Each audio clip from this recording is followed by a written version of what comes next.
Welcome to the 2025 WNBA Draft. I'm Chris Ransom. I did not mean to start the stream early, but I did. So let me go get my talk shoe. Let me get my iPad, log into talk shoe here, because I didn't realize I started this thing early. I wasn't my intention to start this early. This is like the first time I've accidentally started a draft stream early. It really is. This is the first time I started a draft stream early, and it wasn't really my intention.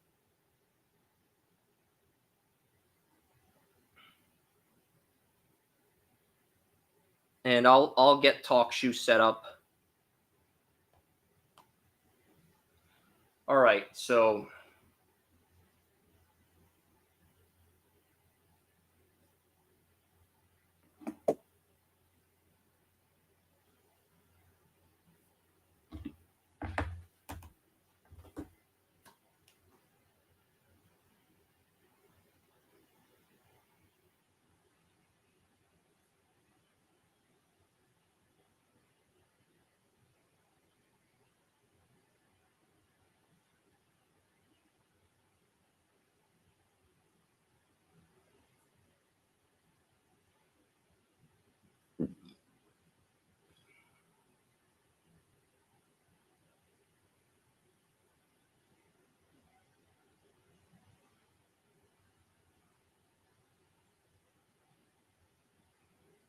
okay, so yeah, I am getting set up. I will wait until we go. I'll wait until 7:30 to go live on TalkShoe.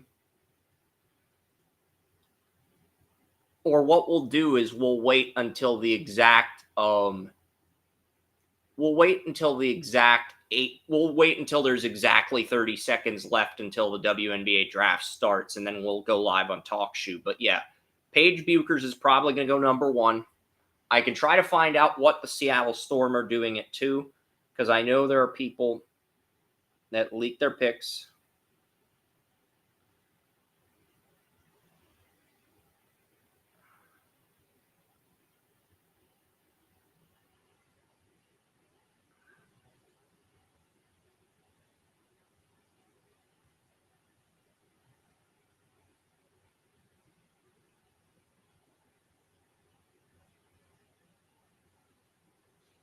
But Western Michigan was ranked 4th in college hockey. They beat a Boston University team that's a powerhouse, but they're not ranked. I got to go with Vermont soccer. I think Vermont soccer's win was more impressive, but I think they're both impressive in their own right. Both Vermont and Western Michigan winning championships is great for sports. And yep, Jamie Benn has just scored his 400th goal for the Dallas Stars. So Dallas Wings are on the clock. Dallas Stars captain Jamie Benn got his 400th career goal moments before the WNBA draft started. Okay, so got 5 minutes until the WNBA draft starts. But yeah, I don't know what's Oren caught us red-handed because he found out Charles Grant was still on the board. I thought he was gone. I thought somebody else took him. And if I had known he was there at your pick, I would have given you him. But apparently Oren double-checked the board, didn't see the name, and I had Brad Noble go through the board, and he confirmed that he's available. So Oren caught both of us napping. I mean, the WNBA draft's 5 minutes away, but I want to reflect on this moment because it's like when a contestant goes on Stump the Schwab and they actually take down Howard Schwab in trivia. Oren stumped us. Good for Oren. It's hard to stump both of us, let alone one of us, but both of us at the same time. That hardly happens. Yeah, good job. So we're 5 minutes away from the Dallas Wings revealing who they're going to take with the number 1 pick. Jamie Benn did score his 400th career goal, the Dallas Stars captain. It just came up on my Twitter timeline because he was 1 away from 400 goals, and he just got goal number 400. that was on X a few minutes ago. Moments. So it's a great night for Dallas fans. They're going to have the number 1 pick in the WNBA draft, and their captain, who's in a contract year, scored goal number 400. And Stars, they've re-signed all their young players. They still have $12.6 million in cap space, and they paid Jamie Benn $9.5 million, even though that contract aged horribly. So if Ben takes less money, they could bring him and another older player back with $12.6 million. But I want to focus on the WNBA draft because it's about tonight's about these women's college basketball players. I think there's probably only 2 international players that are going to go in the first round, and I pinpointed those players on Saturday. I mean, I don't think we're going to see a 3rd international player go because remember last year I was having trouble finding the logos for the international teams, but I already got the logos for the top 2 international players on the site so that hiccup doesn't occur again.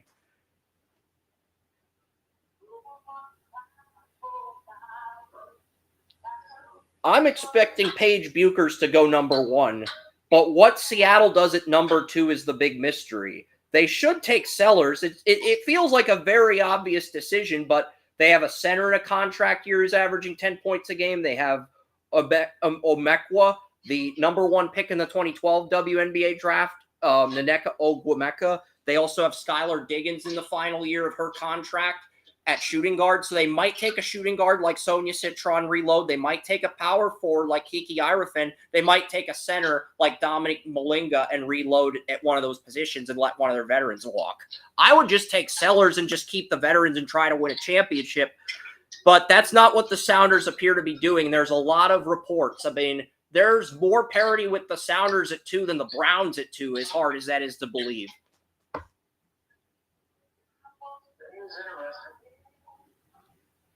Because there's like 4 or 5 different players they're looking at, and we still don't know what they're going to do.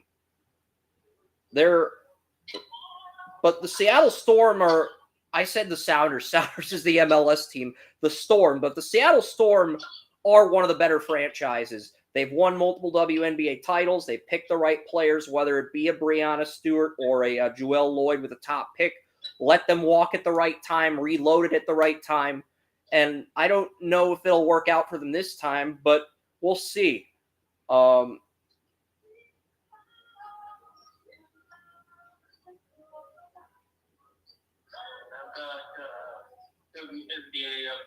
on Twitter here.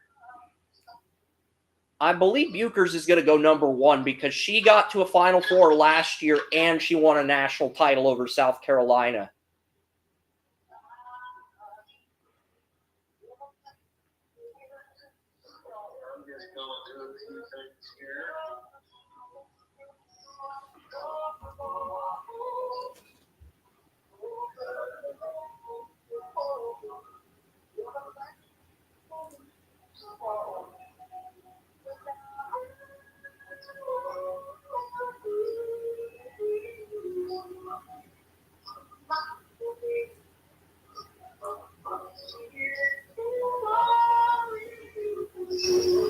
Hey, Seattle Storm, can we turn on the sound on the TVs in the draft party on? I want to know what they're saying. The sound will automatically get turned on at 4 minutes and 30 seconds when the draft officially starts. So the Storm sound like they're taking care of their fans at the draft party.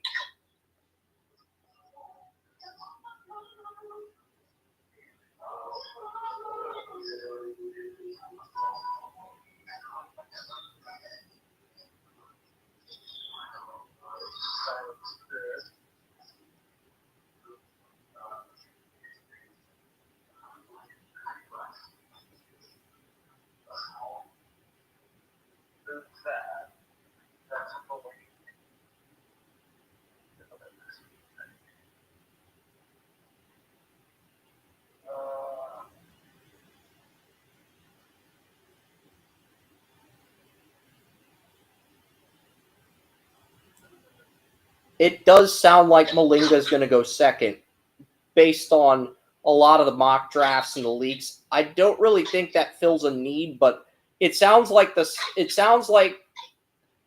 Storm are okay with what they currently have at point guard. They traded Joelle Lloyd to the Las Vegas Aces and they got the number 2 pick from the Sparks in a 3-team trade. But it sounds like the Seattle Storm are happy with, they do have a point guard, Lexi Brown, but Lexi Brown I feel like is more of a role player. But if they're happy with Lexi Brown at point guard, they might go best available over Cheyenne Sellers at 2. They might go with best available on their board. So that's just something to keep in mind. I don't think it'd necessarily be a bad pick, but it's just something to take into consideration.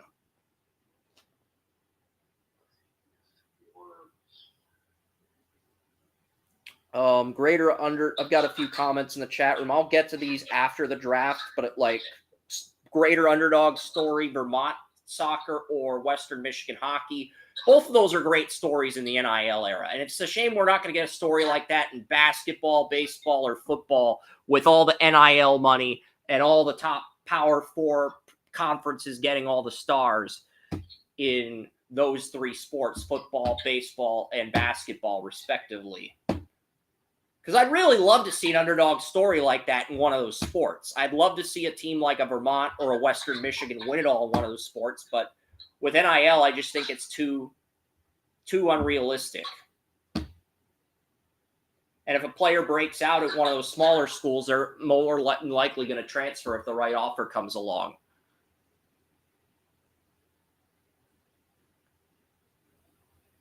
NIL empowers athletes, so I'm not going to criticize it. But at the same token, I just think it's going to be a lot harder for smaller colleges now. I mean,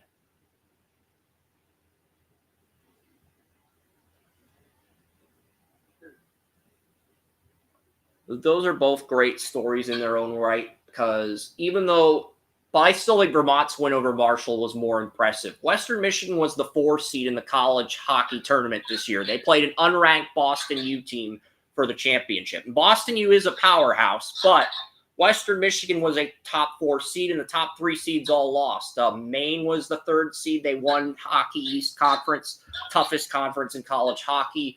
Boston College was the 1 seed, and Michigan State was the 2 seed. None of those 3 made the Final Four. So Western Michigan, all they had to do was get to the Frozen Four and then take care of business against their opponents. They beat Denver I think they beat Denver in the Frozen Four, and then they beat Boston, last year's champions, and they beat Boston U to win it all. So it's a great way to end the tournament, but when you're the highest ranked team left in the tournament, there's kind of an expectation that you're supposed to win. Whereas with Vermont, they beat number 2 Pittsburgh in the Elite Eight, number 3 Denver, and then they beat Marshall, who knocked out number 1 Ohio State to win it all. And if they had beaten Ohio State, number 1 seed in the championship, that would have made their tournament upset even more impressive.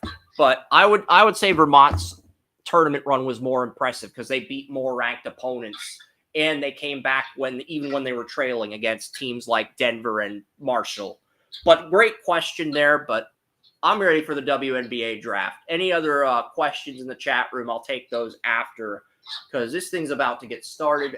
I am excited to see what happens.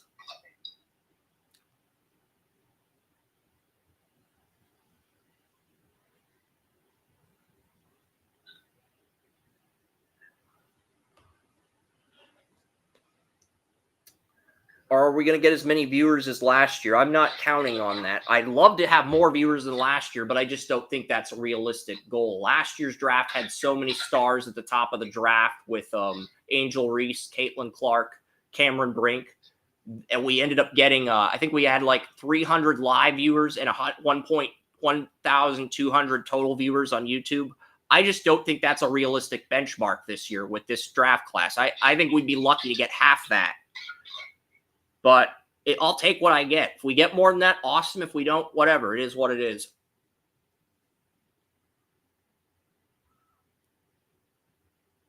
But I think there's less interest in this draft class because even though I like Paige Buchers and she won a championship at Connecticut, she didn't generate the buzz Clark did leading up to the WNBA draft, even though I think she's the best player in this class.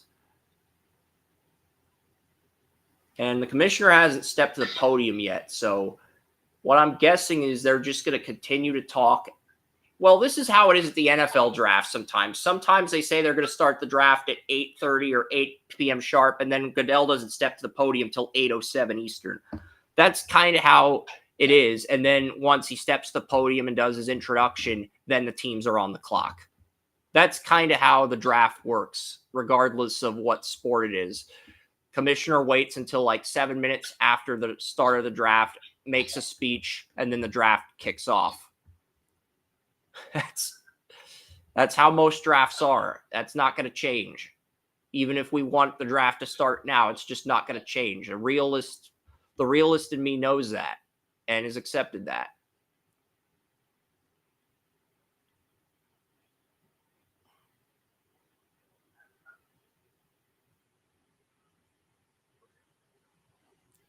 So they're showing Paige Buchers. Her journey has been the most incredible for any kid I've ever had, Gino Auriemma, on Paige Buchers. Her journey's been the most incredible, and that's of any recruit he's ever coached. So that's a very powerful statement by Gino, considering he's coached a number of stars at UConn over the years, whether it's Sue Bird, Diana Taurasi, Brianna Stewart, Maya Moore. To say her journey's the most incredible, I think it's incredible because she had 2 season-ending injuries and she came back from both of them, stayed healthy the last 2 years, and just dominated. I think that's problem, and she still won a championship. That's really what makes Bucher's resume stand out on a college level. Now, Engelbert, the commissioner of the WNBA, is at the podium, and next year you're going to have Toronto and you're going to have Portland in the league, and then in 2027 we're going to get I think Cleveland's going to enter the league in 2028, and then that'll take us from 13 to 16. There's 13 teams this year, but the Aces lost a first round pick for tampering, so there's only 12 picks but 13 teams. But next year there'll be 15 first round picks, and then in 2028 it'll be 16 once Cleveland joins the league. But they make it so that the teams that are picking, the expansion teams, don't get a lottery pick. That's the drawback, is expansion teams don't get a lottery pick. And that puts the expansion teams at a major disadvantage, is they get the highest non-lottery pick.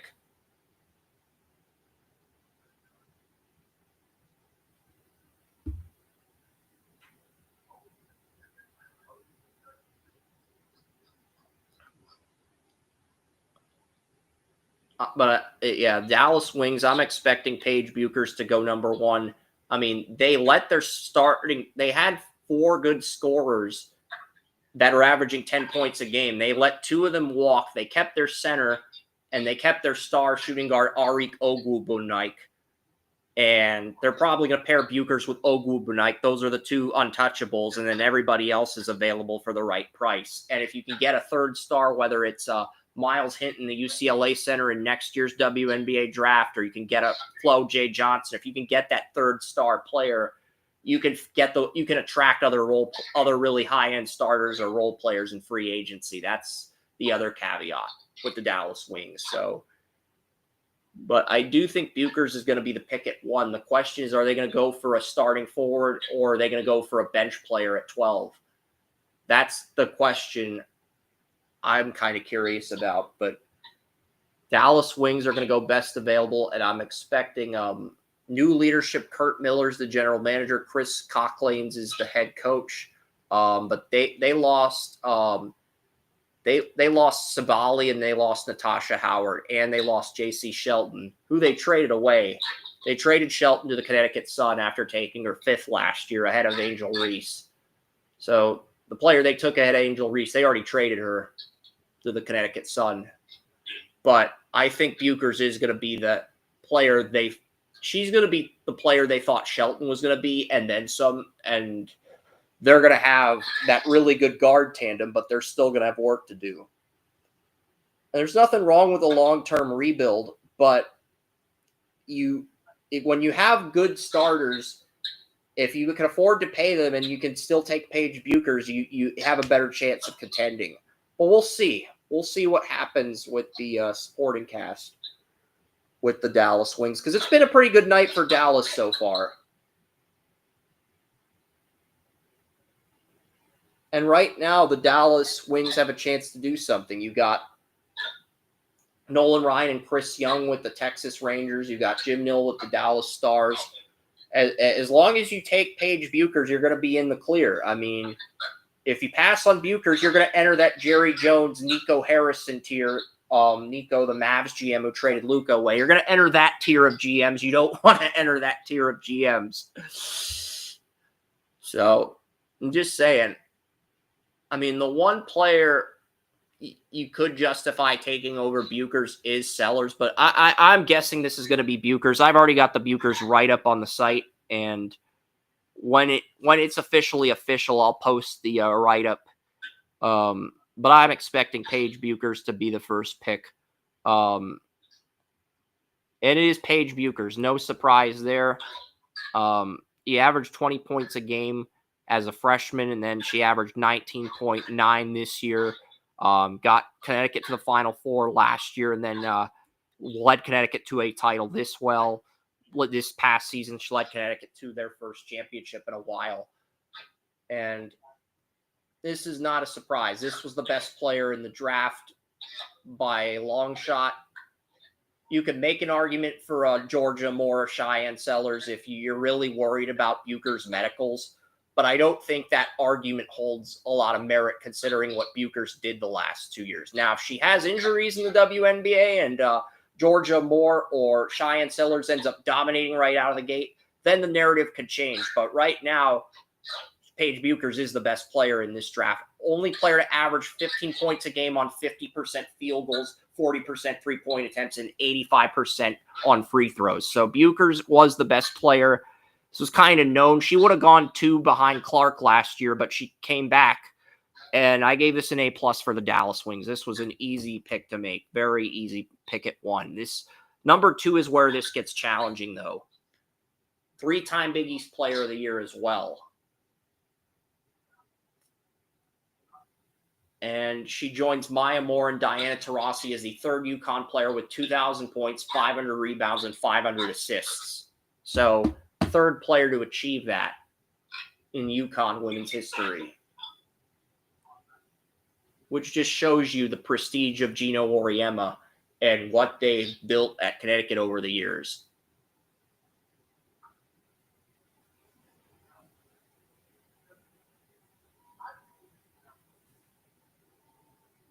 Paige Buchers will sign with Dallas. She'll play a rookie contract in Dallas. There's a lot of people saying she's going to pull an Eli. She's not going to go to Dallas. She doesn't have that type of leverage. Now, she might pull a Shaq where she leaves the Dallas Wings after a rookie contract if she kicks ass and they don't pay her. You might pull a Shaq, but she's not going to pull an Eli. And when I say she pulls a Shaq, I mean she's going to test the market if Dallas doesn't give her what she wants, because the Sparks were her favorite team growing up as a kid. So basically, if she's as good as people think she's going to be, Joey, and the Dallas Wings don't pay her after a rookie contract, that's when we can entertain the idea of her testing the market. But for the next 4 years, next 4 to 5 years, she's going to be on the Dallas Wings. And yeah, I agree. I don't know why anybody would think otherwise. The draft is like belong to your team.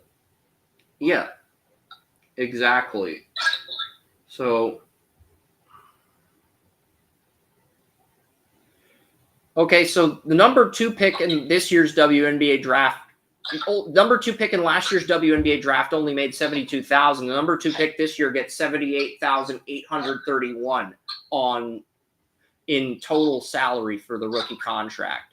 So that's a $6,000 increase. So the people who are saying the WNBA rookie salaries aren't going up, that's a lie. They went up by $6,000 from $72,000 to $78,000. And they'll probably go up. I would say they would probably go up to $80,000 or maybe $84,000 in next year's draft.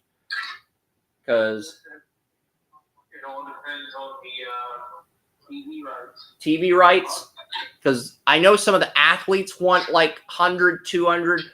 grand, but that's not going to happen. Maybe the lottery picks get 6 digits, and maybe the number 1 pick's the highest paid player, but it would have to be structured like how the NFL structures the first round of the draft with these contracts. And I don't think anybody outside of those lottery picks would warrant 6-digit figures right out of the gate. At least not initially.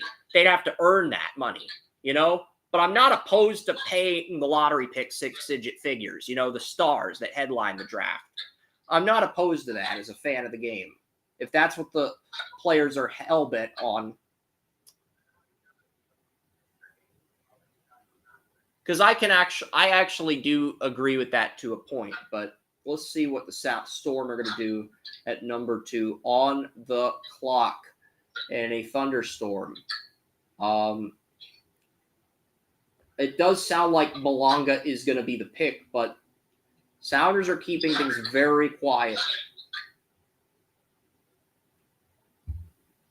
But yeah, the Seattle Storm are keeping things very quiet. Very cloudy in Seattle. Very cloudy war room in Seattle. And the Seattle Storm, they led the WNBA in steals and blocks last year, and they're picking at number 2 in the draft because they traded Joelle Lloyd to the Las Vegas Aces in the 3-team trade that sent Kelsey Plum to the LA Sparks, and that trade also sent the LA Sparks number 2 pick to Seattle. So, and you're basically replacing Joelle Lloyd, one of your longtime stars, with Lexi Brown, who's a good role player, but when the Storm won the 2017 WNBA Finals, they still had Sue Bird and they had Joelle Lloyd, and then I think they won another title with Breanna Stewart on the Storm before she went to the Liberty. But I'm not going to pull up the history of the Storm right now. I'm just kind of curious what they do at number 2. Because it could be Malonga, it could be Ira Fan, it could be Sonia Citron, it could be Cheyenne Sellers. I think there's at least 4 options. It could be the LSU shooter. It could be the LSU Anissa Morrow. It could be in her. I think there's at least 5 different routes the Storm can go at number 2, but we don't really know what they're going to do. But they were dead last in 3-point percentage last year, so I would think they're going to improve that area of their team if they pass on Sellers. They're going to get someone who's really good at shooting threes. Well, we'll see what happens here. Everybody knew Buchers was going to go first, but it's been very quiet as to what's going to happen at number 2.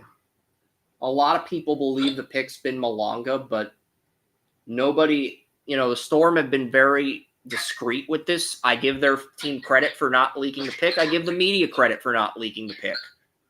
I do, because they could have leaked the pick, but they didn't.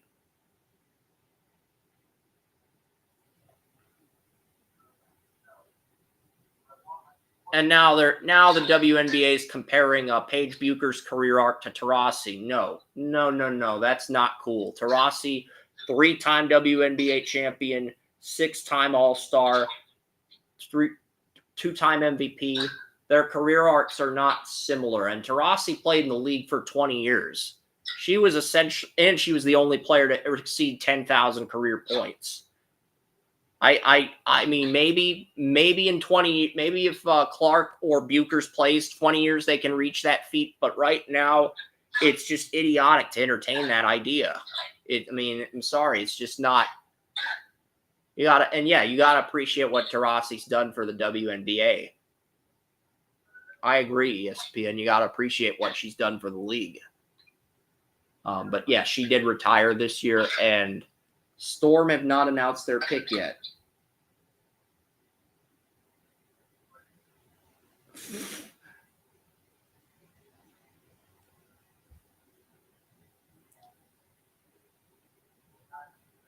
So the Storm's pick is in, but it just hasn't been announced by the media yet. I'm guessing they've kept.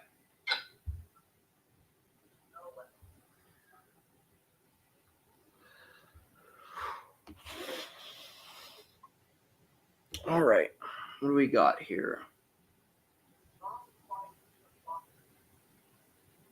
5 minutes on the clock. Expect to hear Malanga's name, but anything can happen. That's from Noah Datzel. She is the WNBA writer for SB Nation, and she's also the Celtics writer at SB Nation.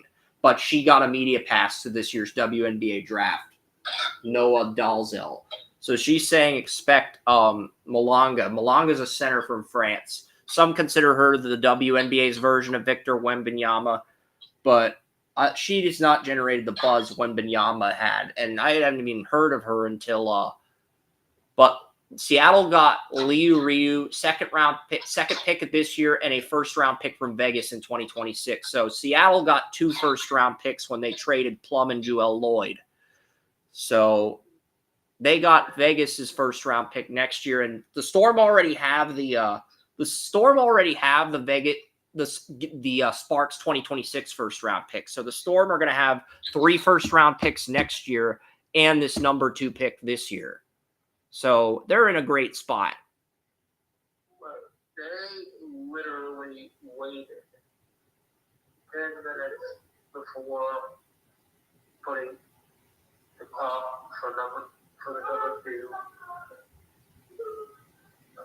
But yeah, Aziz Fudd, Flaujay Johnson, Olivia Miles, Lauren Betts, Tanila Lotson from South Carolina. These are players that would have been first-round picks in this draft, but they all chose to go back to college.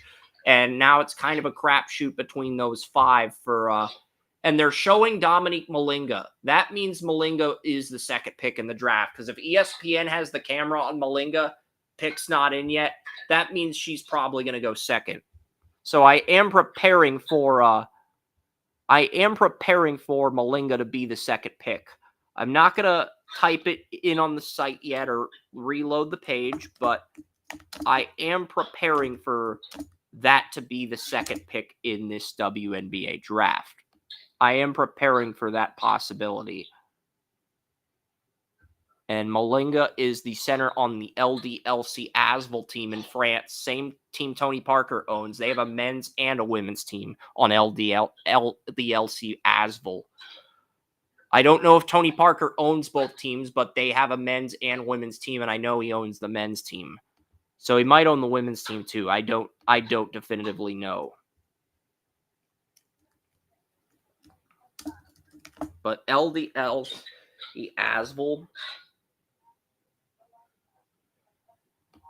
I'm not sure what grade I'm going to give this pick, because Malanga was the consensus number 2 pick in most mock drafts, but I feel like the Storm have a good center. But since their center's in a contract year, that means they're probably going to move on from that center and make Malanga their star moving forward. That's what that tells me.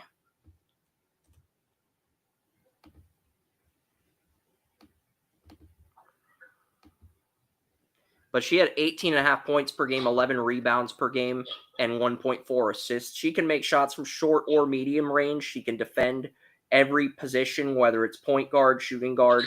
She's great at blocking shots and generating rebounds.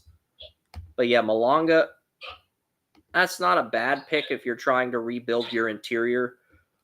But you could have gone with a point guard and kept your starting 5 and contended this year, but that's not what the Storm are going to do. This feels like a full tear-down rebuild, because you look at some of the previous Storm teams, the reason they had success and won championships, they got Sue Bird, they got Joelle Lloyd, they got Breanna Stewart, they got those number 1 picks in the lottery at the right time, and that led to those championship teams. And with Skylar Diggins in a contract year, with Ogwubike in a contract year at power forward, with their center in a contract year, and Tony Parker called Malanga the female version of Victor Wembanyama, and I guess he owns both the LDLC Asvel teams, because if Parker's giving Malanga that type of endorsement, that means he probably owns both of those teams in France, and he saw both of them play. That's what that tells me. So I can't say it's a bad pick. What grade will I give this? I'm going to give it a B+. I don't think it's a bad pick, but I feel like there were better options for Seattle. But if they weren't going to take If they weren't going to take Sellers, this is probably the best route they could have gone. But I'll give it a B+ because I had her at 5 on my board, but she defends well, probably the best defender in the draft, but unlike Brink, who can make shots from long range, short range, and mid range, she's limited to short range and mid range as a shooter. That's the drawback with Malonga. But she is the consensus number 2 player, so I can't really give it anything lower than a B+.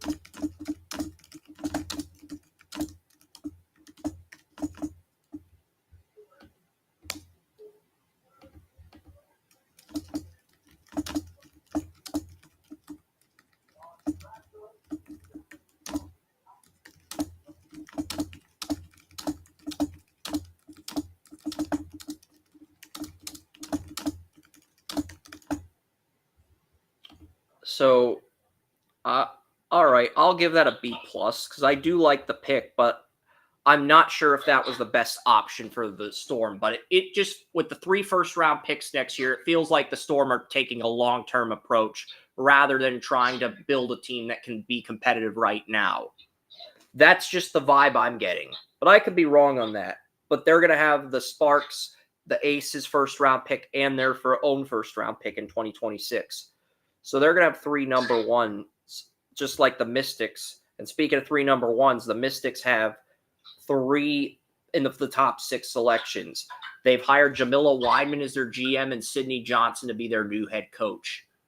So, interesting moves. And they traded Stephanie Soares in 2023 for the 6th pick, and they traded for the 3rd pick with the Chicago Sky in February. So, I would guess Sonia Citron's going 3rd here, but I don't definitively know what are going to do. I'll look because the pick has not been in yet. I would imagine it'll be in 20 minutes at the rate they're going. Sonia Citron. WNBA Brazil just leaked the pick, and WNBA Brazil beat ESPN to the punch. I love that the Brazilians beat ESPN when it comes to leaking picks. I think that's awesome. Honestly, I think the Brazilians have an inside track for these things. So yes, I'm giving the Mystics an A+ here, and I'm giving the Brazilians an A+ too for beating ESPN to the punch on the leak pick.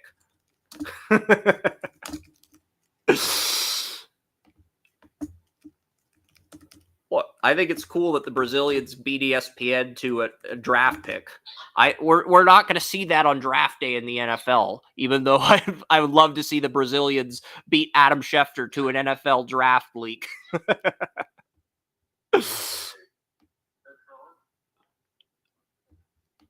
But yes, Sonia Citron, I mocked her at number 3. This is a great pickup for the Mystics.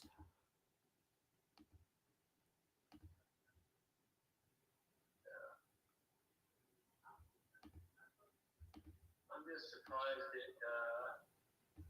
it took under 20 minutes. I mean, this took so long, I was able to gather my thoughts and type a grade up before the next pick comes in. And usually when that happens and I stumble on a pick, team hurries to get their pick in, and I get roasted by Joey. So Joey's just kind of surprised that didn't go down as expected. But Citron is a member of the Mystics. That's the 3rd pick. And yeah, Sonia Citron and Olivia Miles were the 2 stars of Notre Dame's basketball team. And Citron is the 3rd pick. Not really a surprise. I figured Citron would either go 2nd or 3rd. I had her 3rd behind Sellers, but that's not really a surprise. I mean, this is kind of the player I expected. The WNBA's their social media people really do hit their butts on the ball because they are up to slow as hell. Well, the Brazilians are ahead of them. Maybe I should see what WNBA Brazil's tweeting. Do they have the 4th pick in? I don't know at this point. They're going faster than the WNBA is. They got number 2 pick in 2 minutes ago. The Mystics have the number 4 pick. They might give Sonia Citron her moment before revealing the 4 picks. Football Talk with Bo says that the Mystics have 3 of the next 4 picks. That's true. But what are they going to do at 4? It sounds like Kiki Irefin could go 4th.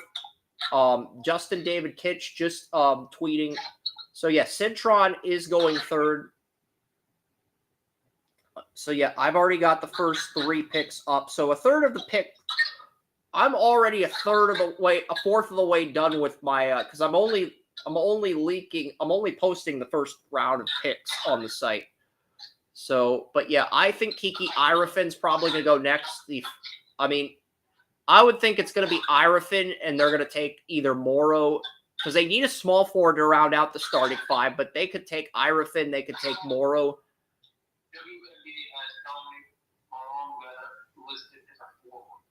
She can play center or power forward. She's 6'6". She can play both. She's a combo big.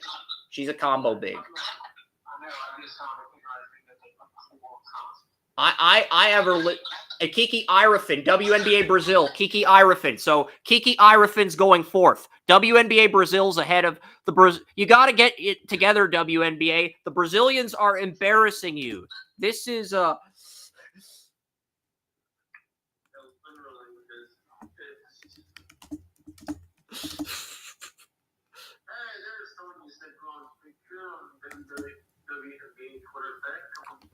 So Kiki Irefin, I mocked Kiki Irefin 4th to the Washington Mystics, so 3 of my top 4 picks are correct. All I have to do is basically copy and paste the 4th pick now, and then we'll be on the Golden State Valkyries at 5. Valkyries are going to need all the help they can get as an expansion team.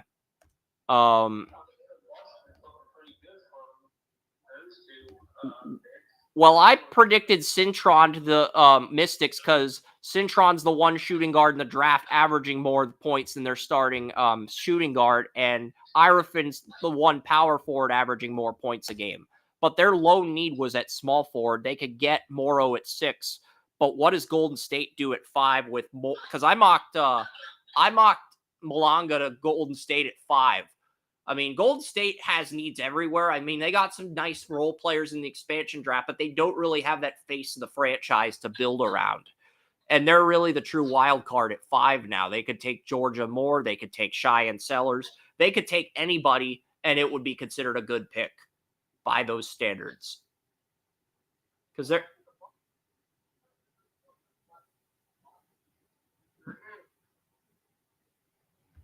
And that's the thing, like... if a team, the Chicago Sky are a small forward away from having the starting 5 to compete for a title, the LA Sparks are a point guard away. And if the LA Sparks end up with Cheyenne Sellers at 9, with Cameron Brink, with Rakea Jackson, with all the young talent, with Kelsey Plum, who won multiple championships with the Las Vegas Aces, if they end up with Sellers at 9, they're going to be a competitive team next year. They might even make the WNBA Finals. I don't think they'd win, but they'd have a shot to make it. If they can land Sellers or Georgia Moore at 9, I think they're a legitimate threat next year. Because right now, Minnesota's the only team with 5 starters averaging 10 points a game, and they lost the WNBA Finals to the Liberty, and the Liberty lost Courtney Vandersloot to the Chicago Sky. But the Chicago Sky had multiple point guards and multiple shooting guards in free agency to complement Angel Reese and Cardoso. So if the Sky can get a small forward, they could enter this conversation too. I could see the Fever making the Eastern Conference Finals, but they only have 3 good starters. So even if they got to the conference finals and Clark took a leap in year 2 and improved on a rookie season, I don't think it'd be good enough to make the WNBA Finals quite yet, quite this early in her career. So,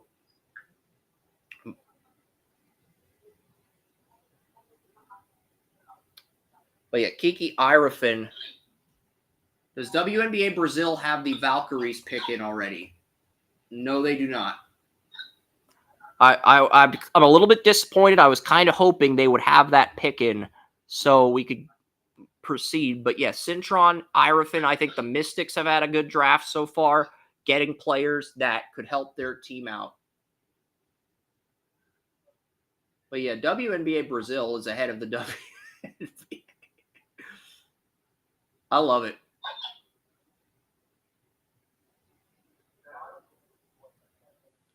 The good news is Jamie Benn got his 400th career goal. The bad news is the Red Wings have scored 2 in a row since Jamie Benn got his. Yeah, Stars have been on a horrible losing streak. I think ever since I talked about my teams being on a heater, it's sort of reverse jinx Dallas. They've been on they've lost. They have not won since then. But yeah, I've humbled up, but we'll see. A little concerning heading to the playoffs. Golden State Valkyries are on the clock. We don't know what they're going to do at 5 yet. I'm seeing if WNBA Brazil. I bet WNBA's reached out to WNBA Brazil and said, please do not leak any more picks. But instead of typing Washington Mystics, I'm going to type in Golden State Valkyries.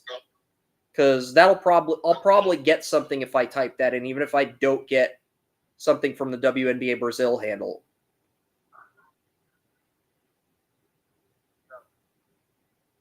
I'm probably going to stay for the first round. Well, this is an expansion team. First pick in franchise history, the Valkyries. They have 8 players under contract. They have $639,000 in cap space and 3 to 4 roster spots. They got Tiffany Hayes, Stephanie Talbot, Kayla Thornton, Monique Billings, Kate Martin. They picked her up on a 4-year rookie deal. So they've got some nice players. But the only player they're paying $200,000 is Tiffany Hayes.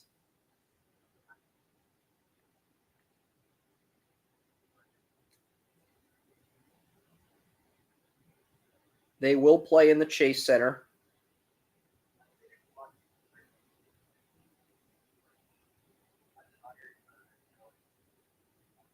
Golden State Valkyries, Brazil. Anissa Moro, you are a Golden State Valkyries. So the Brazilians are... I'm guessing Anissa Moro is the pick. Because Golden State Valkyries Brazil said Anissa Moro. I do not know how legitimate that handle is. But I would imagine that's the pick, Anissa Moro. But I'm waiting for a WNBA Brazil. Let's see if WNBA Brazil also has... no, they do not. They do not have the 5th pick in. Yeah, but the Valkyries Brazilian handle says it's Anissa Moro. I think it could be Moro. I think it could be Sellers. And since it's an expansion team, I don't want to guess what an expansion team does because honestly, I have no idea. But I think it's either going to be Georgia Moore, Anissa Moro, or Cheyenne Sellers. I would be shocked if it's not one of those 3 here at 5. It's going to be one of those 3. The question is which one of those 3 is it going to be? I can't see them passing on one of those 3 at 5.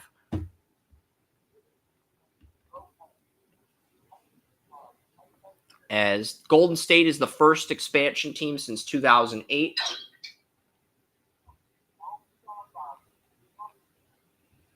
Do we have anything here?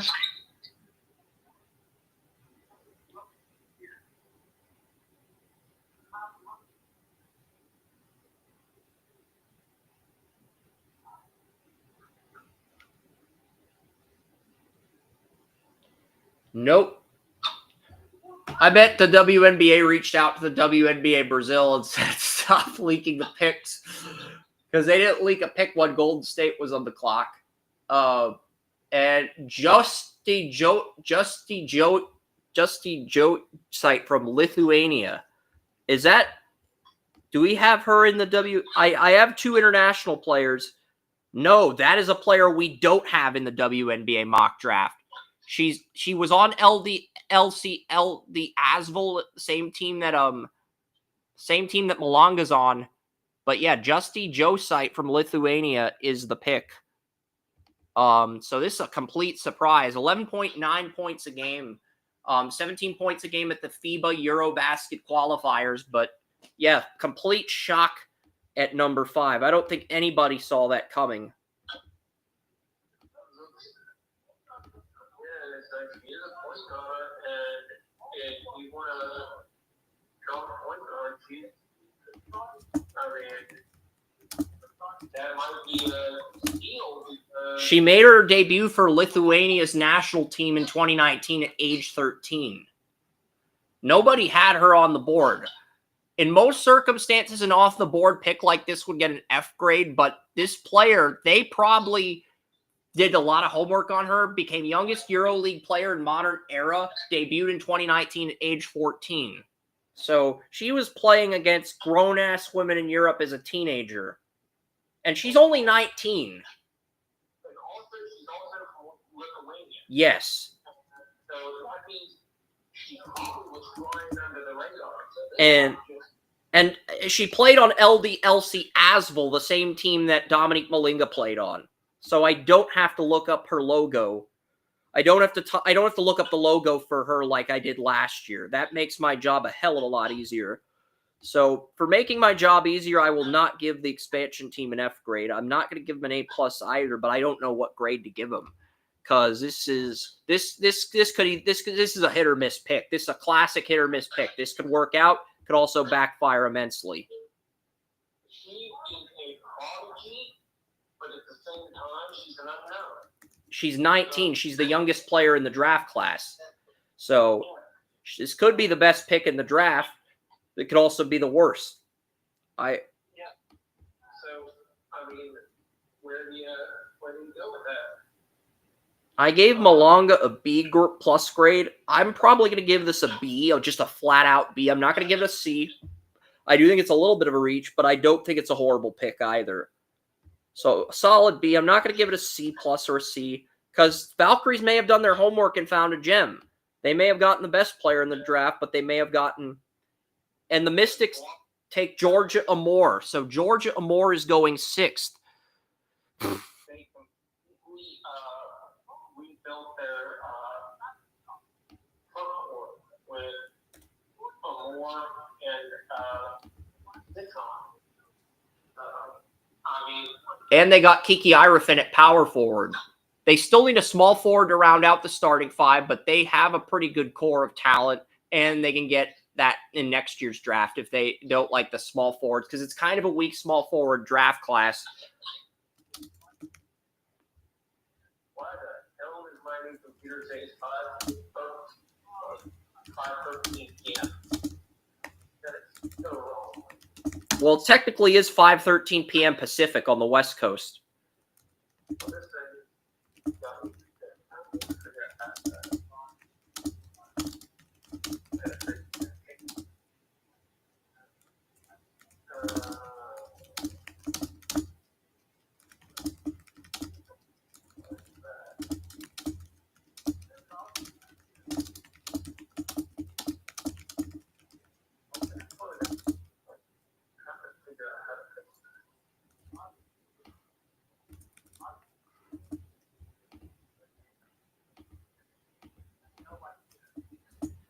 But yeah, Georgia Amore is a Mystic. And and the Connecticut Sun hold the next 2 selections.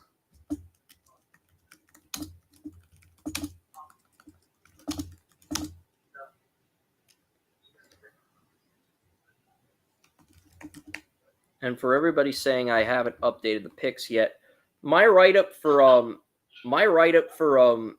Justice Joyce is very short, very brief, to the point. Not that I haven't studied her. It's just I was surprised she went as early as she did. And me looking up stats, looking up how many points per game she averaged, it's pointless when you have the number 6 pick flying in and you're already behind on draft write-ups. It's kind of pointless at that point. But yeah, Georgia Amore and Cheyenne Sellers, I figured one of them would go 6th. But this is interesting because number 7 is the Connecticut Sun. They need forwards. They have good starting guards and a good center, but they need forwards at both power forward and small forward. So are they going to go for need, or are they going to get Sellers and use her as a bench player? They got J.C. Sheldon from the Dallas Wings, so I don't think they're going to pick a point guard. which means Sellers probably falls to the LA Sparks and gets to play with Kelsey Plum and Rakea Jackson and Cameron Brink, which just feels unfair. But I'd be very happy because if the Sparks get Sellers, another one of my teams is going to be really good. I'm not going to, I don't want to brag about it. I've done that enough. I've irritated Joey enough with this Ohio State basketball and the LA Galaxy winning championships. I'm just happy my teams are good, but this Connecticut Sun have a good starting point guard, and they traded for last year's 5th pick, J.C. Sheldon. They could take Sellers here. I don't know if they will, though. We'll see. But I'm thinking Sellers is going to end up on the Sparks at 9 because they need a point guard, and we'll see. I mean, Morrow is still on the board. Anissa Morrow, the small forward at LSU, I would think that's the pick at 7 because she should have gone in the top 5.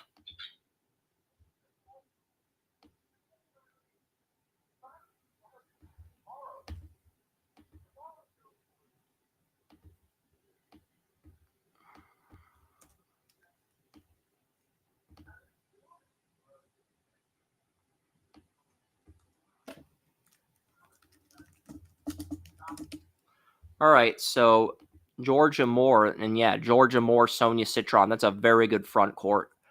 What do we got for the Connecticut Sun? Because I'm at the point where I'm all caught up now, and I can probably start typing in some of these picks.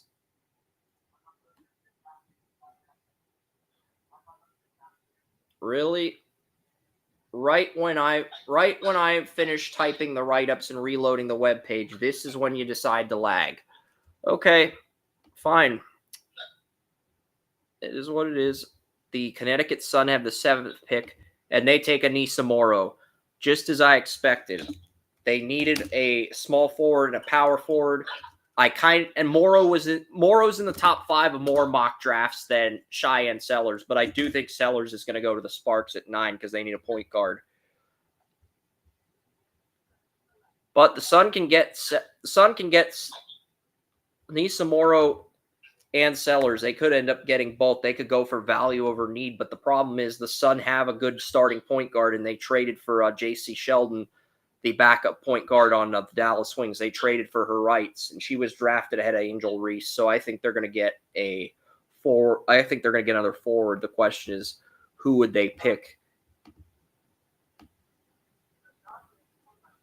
I think Michaela Timpson out of Florida State's going to be the 8th pick because I think Michaela Timpson's the best power forward in this draft, and that's really a big need for the Connecticut Sun, both forward spots. So Morrow, this is easily an A+ pick because Morrow is a player that I had in the top 5.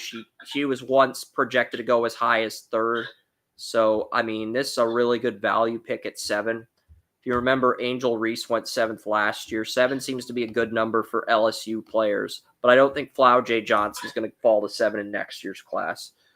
But she went to DePaul, and then she transferred to and she's the best rebounder in the draft outside of Malanga. She's also the most durable player, but her 3-point percentage is going to keep her going in the top 5. But Connecticut,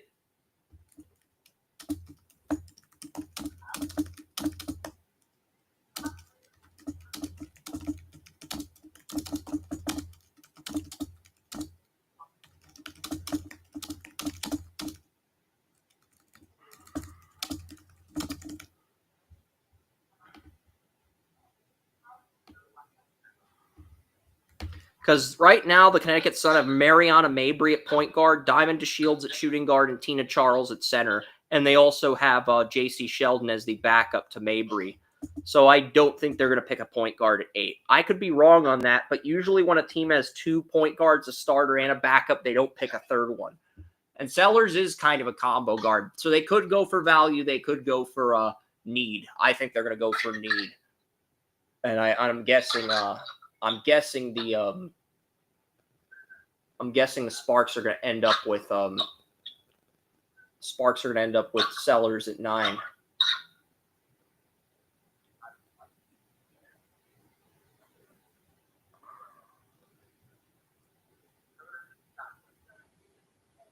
Yeah, the mascot's into it. Mascot's very happy about the picks. But Anissa Morrow is a bargain at 7.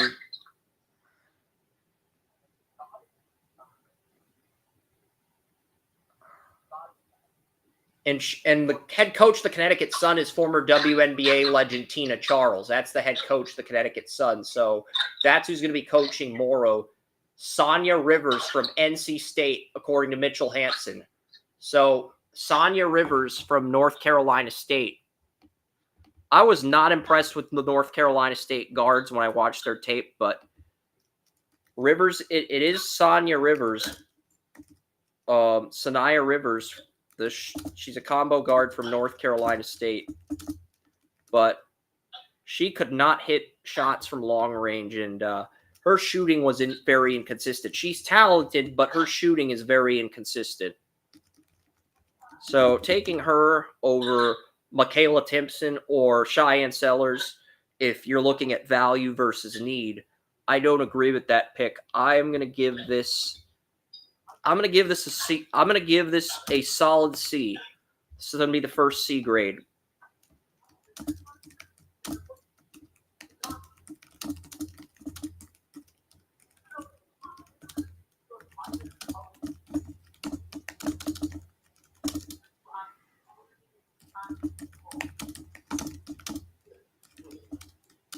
That is a hell of an observation that you just made on you have a coach that relies entirely on spacing, and you have an entire team that cannot shoot the ball. But Sanaya Rivers, when I watched her film earlier this year, she struggled with mid-range and he struggled with mid-range and long-range shots, and all the highlights they're showing of her are blocks and layups. That's it. And now they're showing a mid-range shot to shut me up. But that's basically what highlights are. They're a selling point to sell fans on the player. Not to sell teams on the player, but to sell fans on the player. That's the entire purpose for highlights. So she is literally the female version of LeBron James. Can't shoot outside of 3 feet. But their coach relies on spacing. Yeah, their coach is former WNBA legend Tina Charles. And she was the 6th player of the year at 22-23, so a good bench player. I'm guessing the Sun are drafting her as a bench player rather than a starter. And their entire team can't shoot. It is absolutely spectacular. Well, they do need a power forward, but the rest of their starting 5 can shoot, but they don't really have like a star. I mean, I can go over who they have really quickly here. They have Mariana Mabry, point guard. She was a point guard for the Sky and the Sparks. Diamond DeShields at shooting guard, who they drafted. And they've got Tina Charles at center. Tina Charles is not the coach. She's the center. But Tina Charles is a good center. But they don't have a power forward or small forward to take pressure off of but I guess Anissa Morrow is going to be the small forward, but who's going to be that power forward that complements Charles? And basically, the player you just drafted is going to be a bench player to DeShields, which I don't agree with when you consider that you could have had Michaela Timpson at power forward or Cheyenne Sellers at point guard.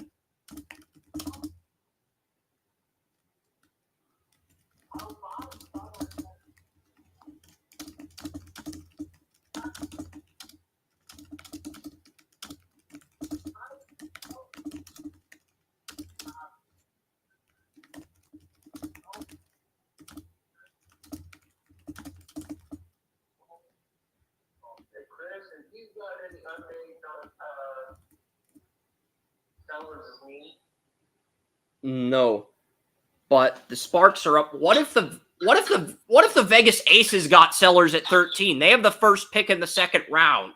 Wouldn't that be insane if they got her at 13 and she fell to the 2nd round? I'm not saying it'll happen, but I'm just throwing a hypothetical out there. That would be a pretty crazy hypothetical.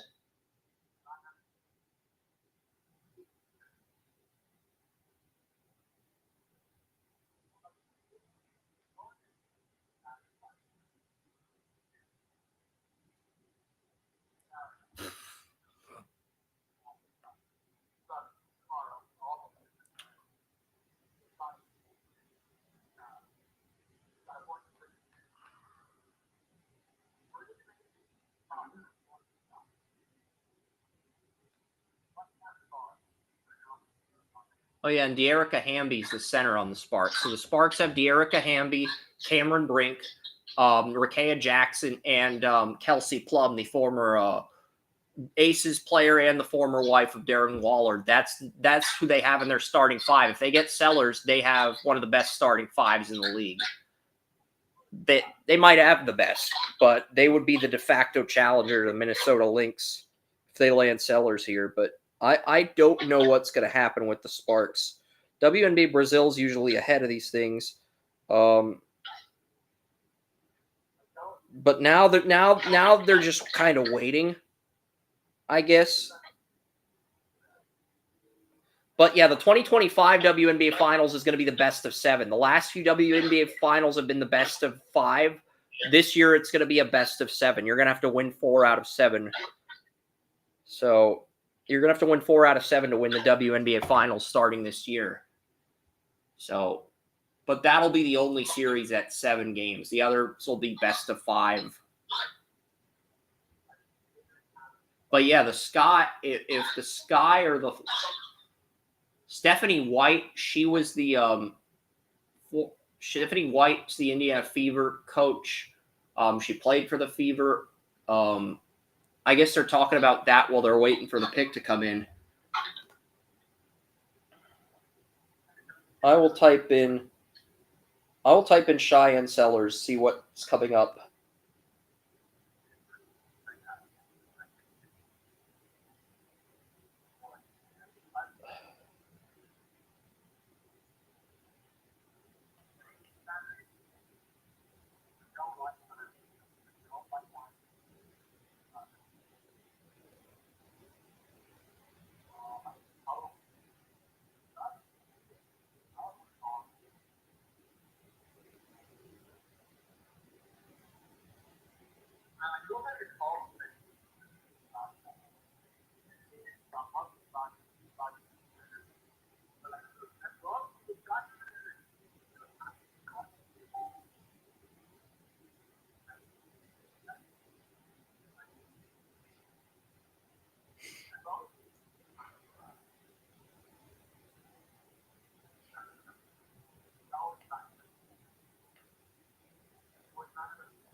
Free and D impact at any position. That's what they're listing as the team need for the Sparks, but you don't have that 5th starter to complement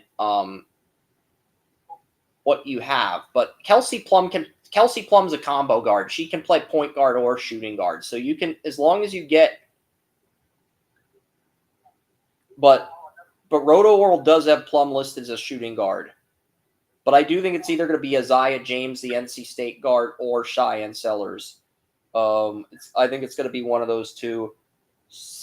Haley Van Lith is still on the board. I like her, but I think she's more of a 2nd-round pick. I like Quinterly. I think Quinterly's one of the better shooters. But right now, we'll see. I don't know who that is. They're showing on the camera. I don't know. Is that... They're showing a player on the camera, but I'm not sure if it's Azizi or if it's a Sellers. I don't know who that, but they did show a player on the camera. And Holly Rose reporting something, which means that tells me they might trade this pick if I had to guess. Because it's not, even though Holly Rowe is an excellent reporter, it's not like her to report something before the commissioner jumps the podium.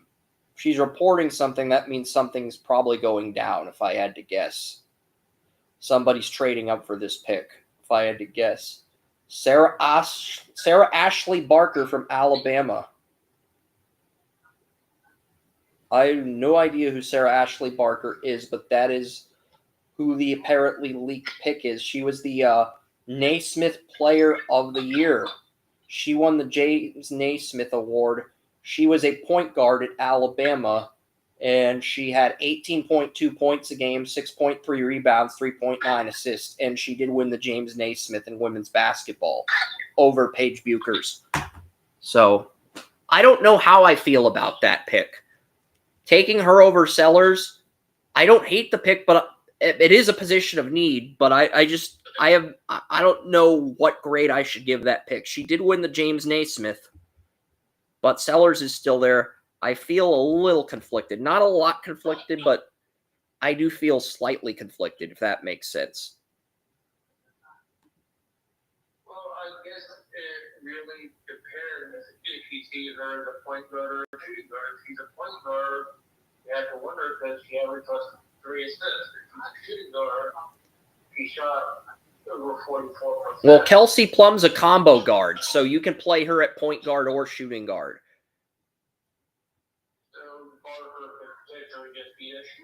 Yeah, exactly. So in that case, it's not a bad pick because you already have your point guard, you don't need Sellers, and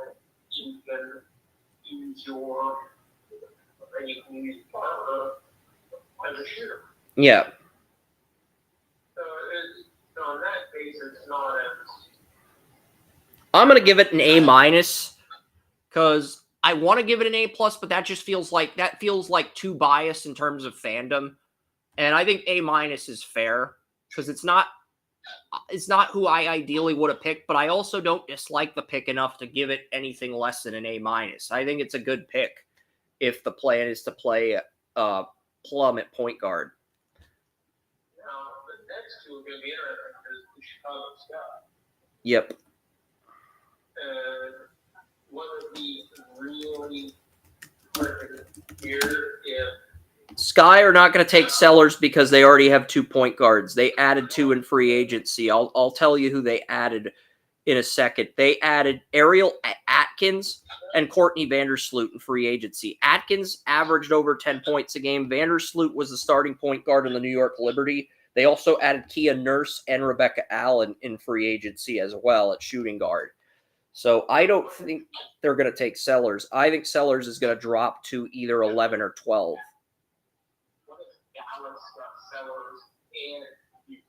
They got Ogulbanike, who's averaging 20 points a game at shooting guard. So I don't think they're going to pick her either. I think the Minnesota Lynx could end up with Sellers. The Minnesota Lynx have all 5 starters from their WNBA Finals team back, and they would have Sellers as a 6th woman off the bench. So this really is starting to make me question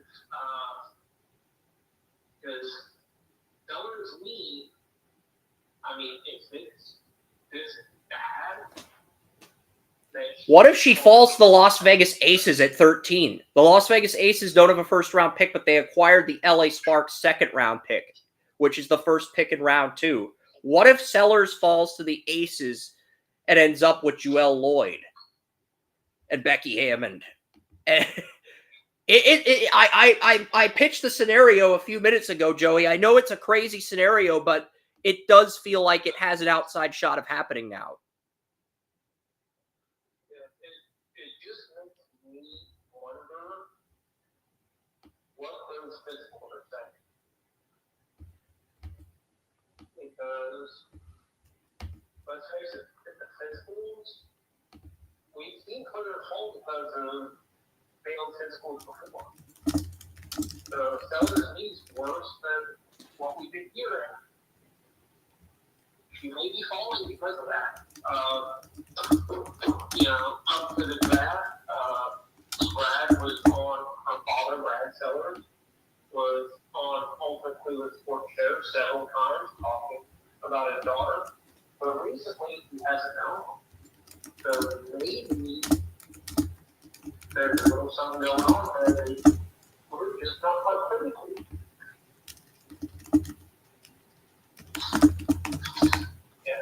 And the Chicago Sky, what are they going to do? They have gone with Asja Sivka, small forward out of Asja Sivka is my number 2 international player, and she's a small forward. She's also the best small forward on the board, and small forward was the biggest need for the Chicago Sky. They tackled it. I'm going to predict right now that we get the Minnesota Lynx and the Chicago Sky in next year's WNBA Finals.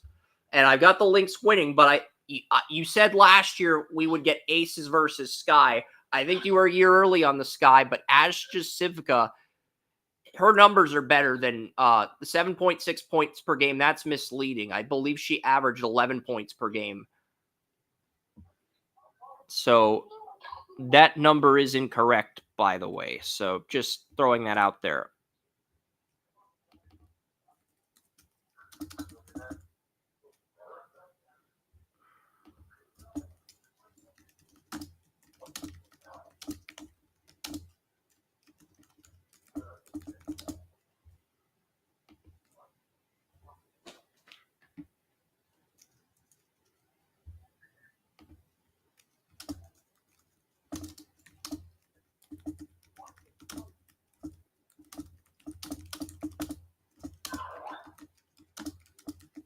.9 assists per game and 2 steals per game for Ashley Barker. I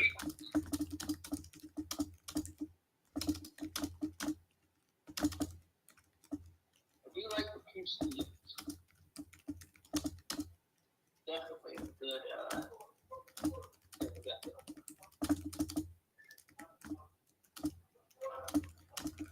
Yeah, but if I had to make a WNBA Finals prediction right now, I would go Lynx over Sky, and I would have the Sky beating the Fever in the Eastern Conference Finals. So we get that Reese-Clark rematch since college, and Reese would win the rematch, the first WNBA playoff series, because I think Clark's the better player, but Reese has the better starting 5, and I think that will matter if Chicago's healthy this time around, but we'll see. We'll see what happens.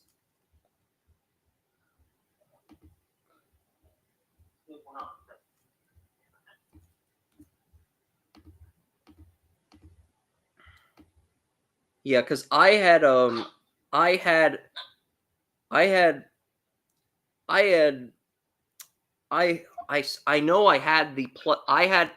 Silvka going to the Connecticut Sky at 8, and she went 2 picks later, but she had 11 points per game. The player the Sky had drafted had 11 points per game, not 7.6. The 7.6 is a lie. I looked it up. I looked up the site. I looked up the numbers on the Tarbes Guest Bay international team website to make sure everything was correct, and it checked out. So Sky got a steal here, I think. I'm giving this an A-. I'm giving the Sparks an A-, and I'm giving the Sky an A+, because I think the Sky got a steal here. They got their missing piece. And she is versatile enough to play both small forward and power forward, but they have Angel Reese at power forward.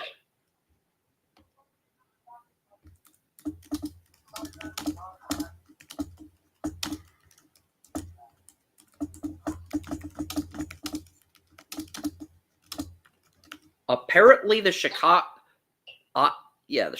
Sky had the 10th pick, but it seems they've got the 11th pick because something's missing. Dallas Wings are at number 11.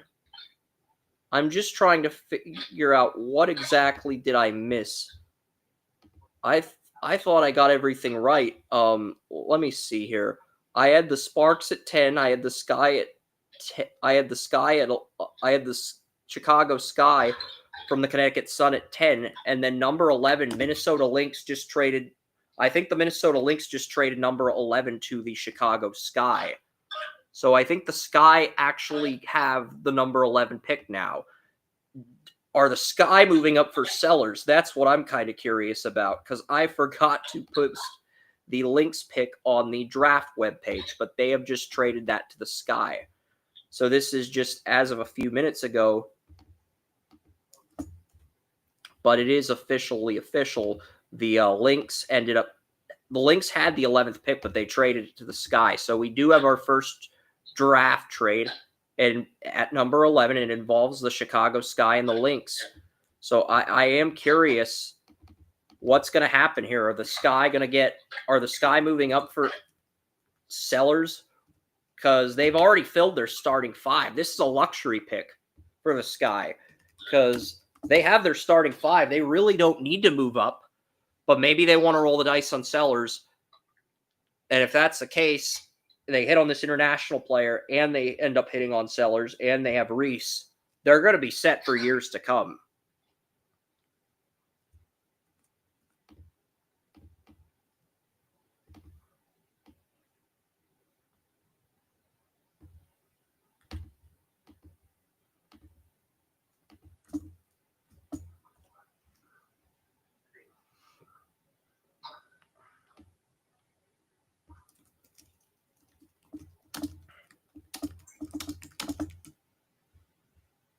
Yeah, so it does sound like the Minnesota Lynx have moved 11 to the Chicago. So I'm going to update the news ticker, and then I will take a look at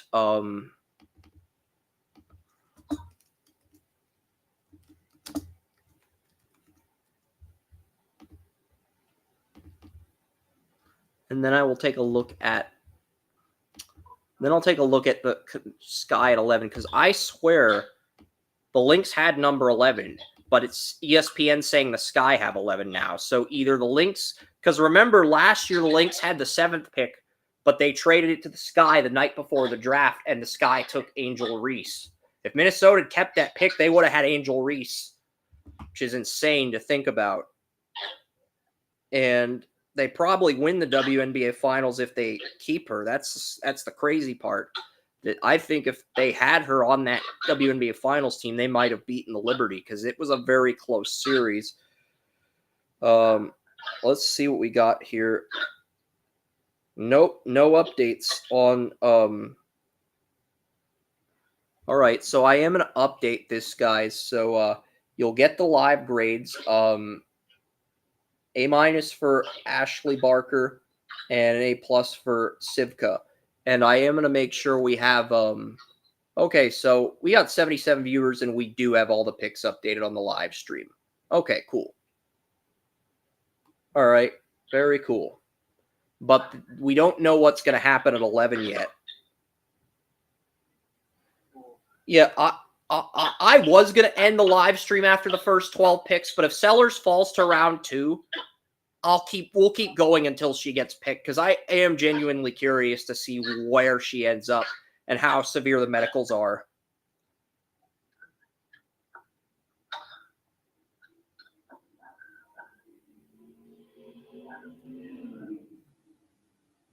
Maybe they'll get Haley Van Lith. Haley Van Lith was teammates with Angel Reese at LSU, and she was also on the Sports Illustrated swimsuit cover this year. Maybe they'll pick her at 11. And all these Sky fans are tweeting, please get Haley Van Lith. Haley's good, but I think Sellers' upside's higher. But both would be decent picks here.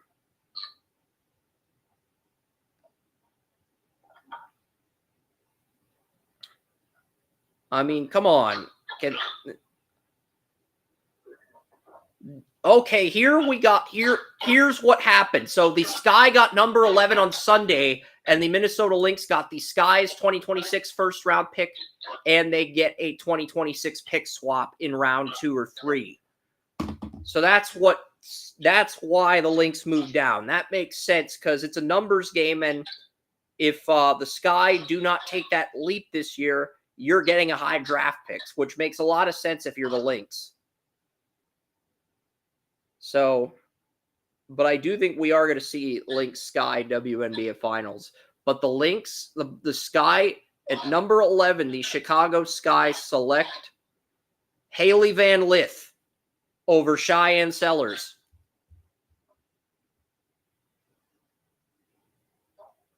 So Haley Van Lith, I basically said it would be either Sellers or Haley Van Lith because of the connection with Angel Reese. But it is Haley Van Lith who is going to be the pick at 11. How do you feel about this? Because I think the WNBA knew something because Haley Van Lith is at the draft. So I think the WNBA did know something. She took 3 different teams to the Elite Eight: LSU, Louisville, and TCU. And she was also the cover athlete for this year's SI Swimsuit magazine. That's when a lot of people on social media are tweeting about that. I could really care less, but it's like a lot of people are making a big deal about that. And I kind of had a feeling she might sneak into round 1, but I wasn't certain. But Sellers is still on the board at 12. So I'm kind of curious. And I do think reuniting Haley Van Lith with Reese does help. But you're giving up a first-round pick in next year's draft for her. I don't know how I feel about that personally. We're going to find out. I like Van Lith, but I'm going to give this a solid B because I do like Haley Van Lith, but I also think giving up a first for her in next year's draft is very risky. Because if this backfires, you just handed Minnesota a top pick, but if it works out, it could end up being a very good pick. So I'm going to give this a solid B. I'm not going to give it. You could argue I should give it a B minus, but I'm going to give it a solid B. And I think Joey would agree that's fair, maybe B minus, but I'm going to give it a B. Just I think it's solid. because she has chemistry with Angel Reese.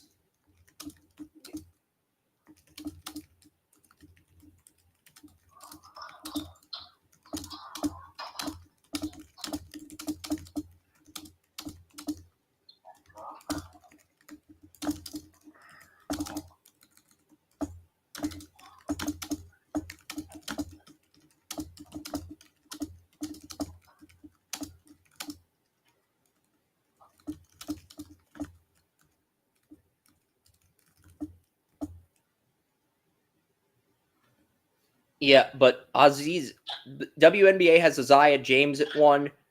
If I'm Dallas, the 2 best players on the board, I think, are Sellers and Quinterly. Quinterly can hit a shot from short range, long range, and mid range. The problem is she's 5'8". She has a first round shot, but her height's probably going to knock her down to round 2. But I do think Quinterly is a first round talent, but her height's probably going to knock her down to round 2 because she's 5'8". But Georgia Moore was 5'6" and she went 6th. So I have to believe there are, because the Liberty have Brianna Stewart, Sabrina Ionescu, John Kell Jones, Lonnie Hamilton, and they got Natasha Cloud from Phoenix, who averaged 11.5 points per game. Well, Natasha Cloud is replacing Courtney Vandersloot. So the Liberty could very easily repeat. It does look like the Liberty and Lynx are the class of this year, are the 2 favorites heading into next year. And I'm kind of curious, what are the Wings going to do here with this pick at 12?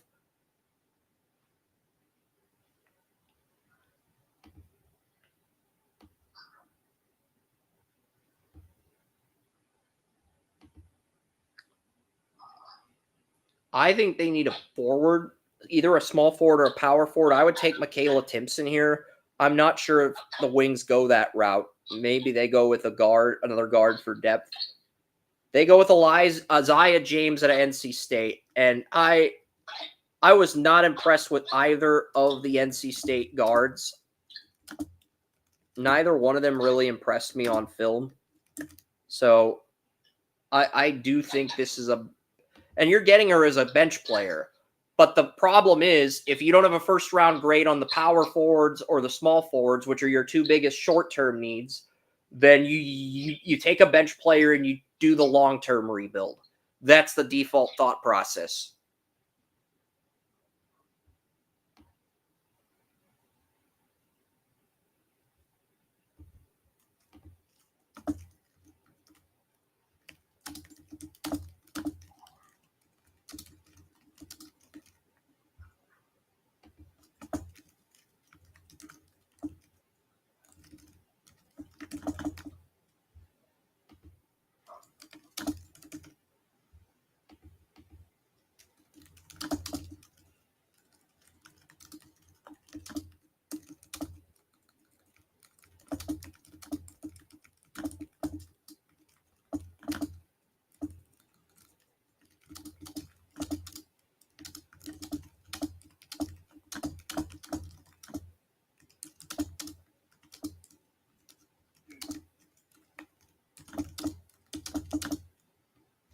Because you got 2 star players on this team in Paige Buchers, and you've got Arik Ogwubanale, the shooting guard, who you took 5th overall in 2019, who's been averaging 20 points a game each of the last 3 years. And then you've got Tierra McCowan at center, but you need 2 starting forwards, and you don't have that. So you're basically, and the center you have is in a contract year. So you're basically banking on Ogwubanale and Buchers to carry you to wins. And I'm not saying you can't win without a good starting 5, but you need at least 2, preferably 3 superstar players to elevate your team. And it doesn't always work out. I mean, look at the Phoenix Suns. They had a lot of they had 3-star players. They had Devin Booker, Kevin Durant, and Bradley Beal. But because they didn't have the starting 5, they went 36-46, and they fired their 3rd coach in 23 months, which is just bad. That is just brutal. I mean, that feels like the Browns in the last decade with 3 coaches and 3 different head coaches in 23 months. I think that's probably the only other team outside the Suns with that type of track record, the 2010 Browns. But I could be wrong on that. But yeah.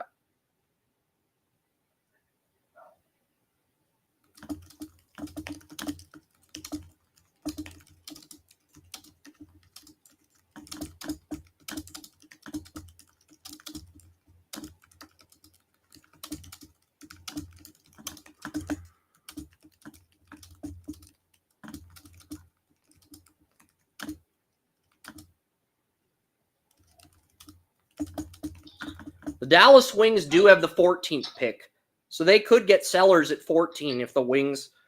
Because really, the only reason I'm still invested in this WNBA draft is because I want to see where Sellers ends up. I've got the grades done. I've got the picks typed. Pretty much. Michaela Timpson is another player that I had in the first round that's still on the board. But I'm just looking at... I'm looking at the players who are still on the board that... Michaela Timpson is... I had her at 8 to Connecticut. Madison Scott, Ole Miss small forward, still available. And the 2 South Carolina players, Sonia Fegan and Tihaina Papau, are both available. So there's really 5 players I'm curious to see where they end up. And last year we had a player in my first round on Syracuse fall all the way to round 3. So I am genuinely curious. I'm only doing draft grades for the first round, but I'll stick around until Sellers gets picked because I am genuinely curious where she ends up. I am, but, you know, the write-ups are done. Sonia Fegan, South Carolina. Step back, Shero is leaking the 13th pick. But Sonia Fegan, South Carolina power forward, is expected to go 13th to the Aces. So the Aces have passed on Sellers. But they have Joelle Lloyd, one of the best point guards in the game. But, you know, Sonia Fegan is going to go...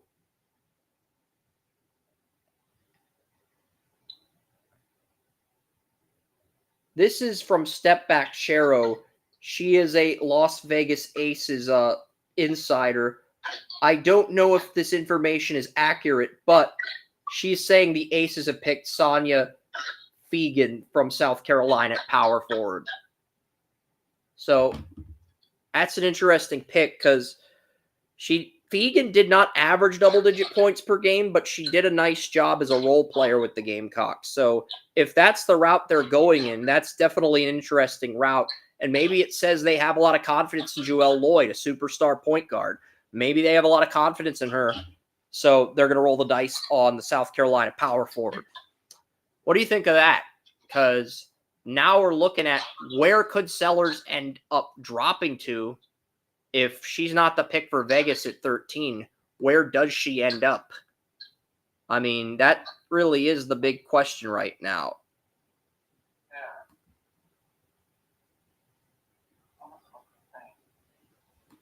Because I had Sellers at 2 in my mock. I did not expect her to drop all the way to this point in the draft. I mean, the Lynx have the 15th pick. I think if she falls to Minnesota, they're going to pick her. And I think the Lynx are going to pick Sellers at 15 and basically use her as a bench player. Valkyries have 17, and they drafted I'm thinking 15 or 17 will be where she ends up. The Atlanta Dream have 18, the Fever have 19 and 20. If the Sparks have 21, so there are teams that could potentially make a move for her. But from what my intel suggests, I do believe the Aces are going to pick the South Carolina Sonia Fegan's going to be the pick if this intel that this Aces insider leaked is correct.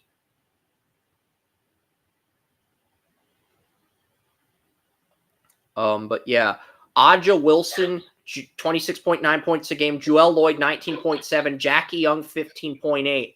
And they are expecting Chelsea Gray to take that leap at point guard and average 10 points a game. But if she does it, you only have 3 good starters versus 4. But you have 2 players that can get you 20 points a game. 2 big-time superstars in Aja Wilson and Kelsey and Joelle Lloyd replacing Kelsey Plum. So I am kind of curious to see what happens with the Aces at 13.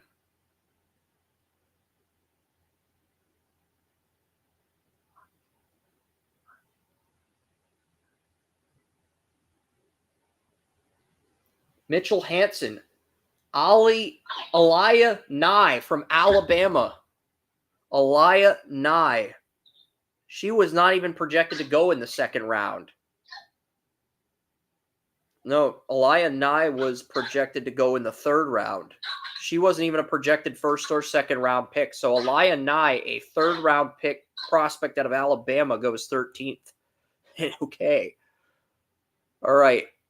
That's interesting. So the Cheyenne Sellers and Tankathon has Sarah Ashley Barker as a shooting guard, not a point guard. So when we said Kelsey Plum's going to move to point guard and Ashley Barker's going to play shooting guard, that was the correct intel.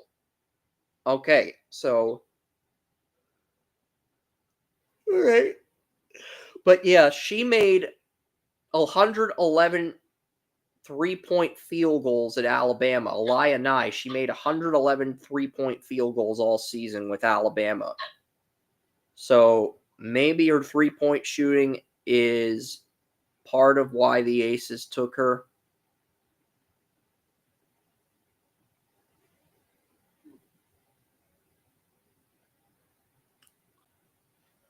But Aliyah Nye is the official pick. 42% 3-point percentage.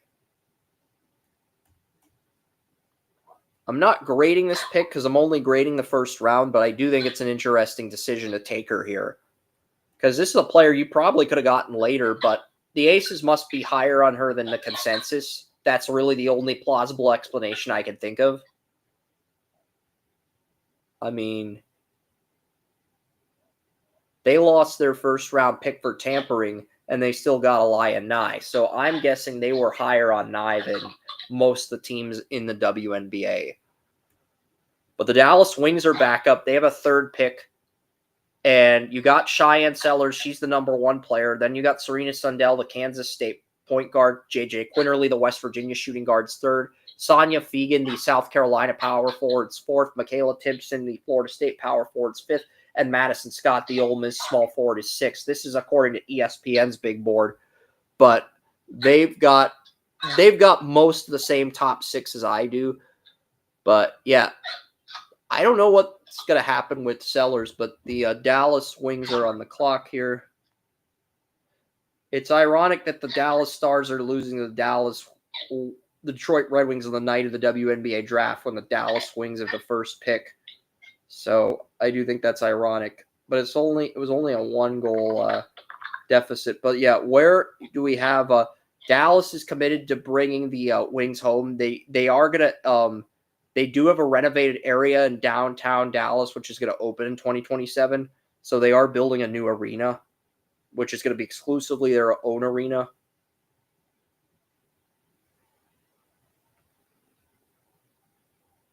So the Dallas Wings won 3 WNBA championships from 1999 to 2008.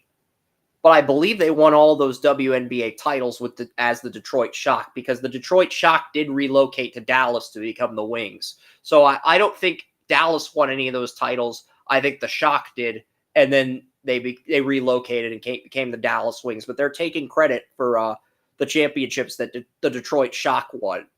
And Madison Scott is the Wings pick. That is a great pick because they needed a small forward that could be a day one starter, and Madison Scott, she can be that for Dallas. So this is a great pick. But I mean, I'm thinking Sellers is going to drop to Minnesota or Golden State if I had to take an educated guess. She's going to drop to one of those teams. And if she keeps dropping, there's got to be something with the medicals. There's got to be something there. There's no other reason for Sellers to be plummeting this hard.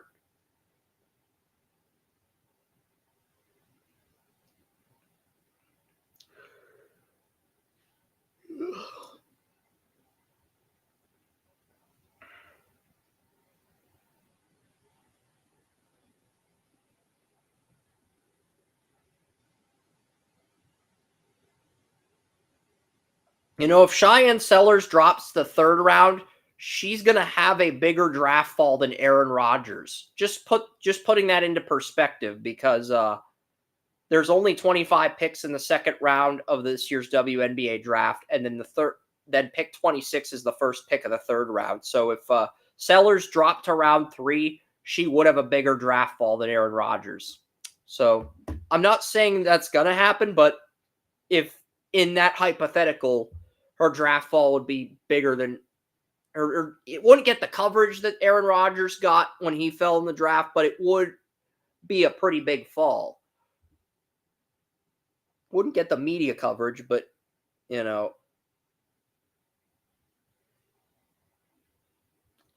Madison Scott had 1,600 points and 1,000 rebounds, so.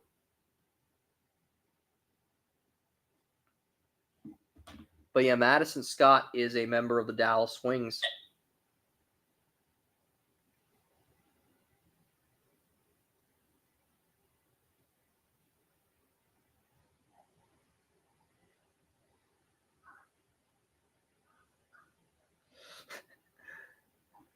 Yeah, I'm trying to figure out if there's a medical, but when you type in Cheyenne Sellers on X, the only thing that comes up is fans reacting rather than the intel on Sellers, whether it's the medicals. The 15th pick is going to be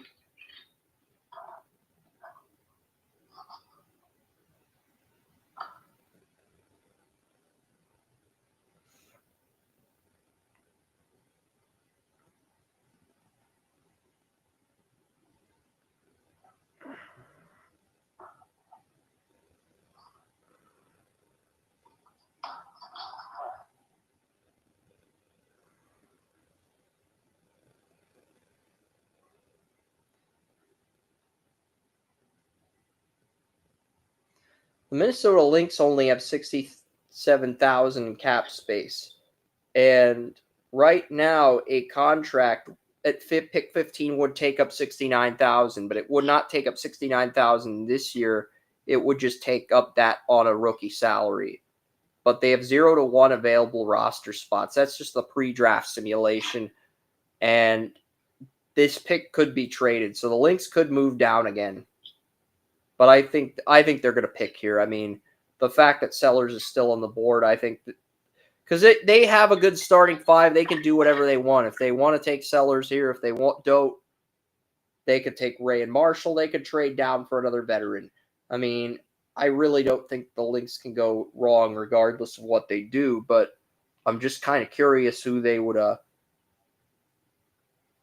Okay, so Carly Samuelson, one of the key players on the Washington Mystics, has just been traded to the Lynx for a 2026 first round pick.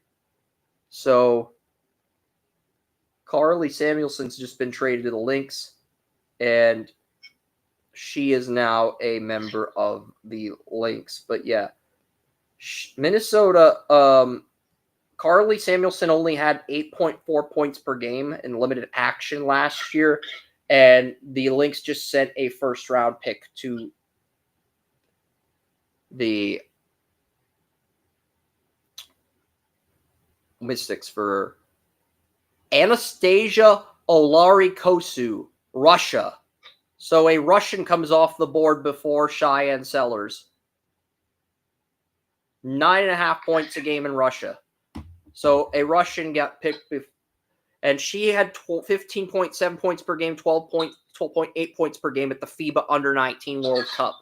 And she made her debut with the national Russian team at age 14.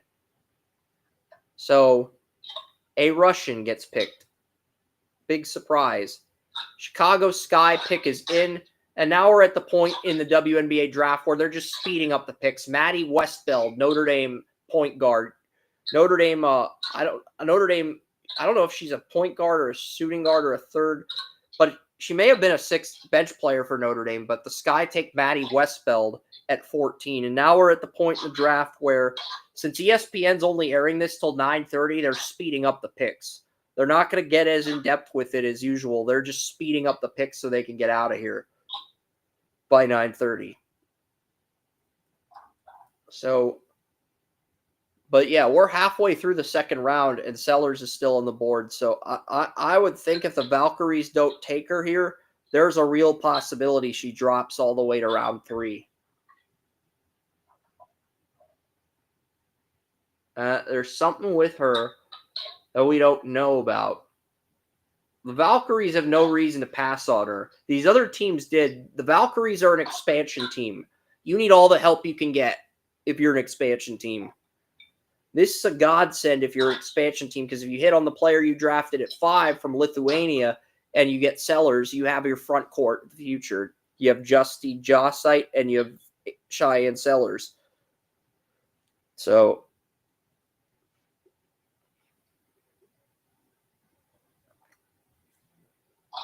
I mean, I'm just kind of shocked. I don't remember a fall this big. I mean, I should be used to it.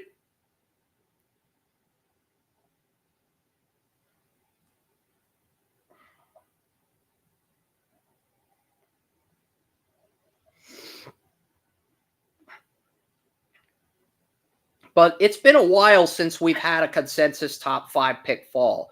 Even when a top 5, top 10 player falls in the NHL draft, they haven't fallen out of the first round. I really don't remember the last time a consensus top 5 pick fell this late into the second round. I guess it's not that big of a deal because there's only 12 teams versus previous years. But I do think it's interesting regardless, because we've been waiting a while for a consensus top 5, top 10 prospect in a draft to fall out of the first round entirely. We've been waiting for a while, whether it's football, whether it's hockey, whether it's baseball, basketball. We've been waiting for a while, and now it finally happens. So, and it happens in this draft of all drafts, the WNBA draft. So, I have to think there's something going on behind the scenes that teams are withholding from the public when it comes to Sellers.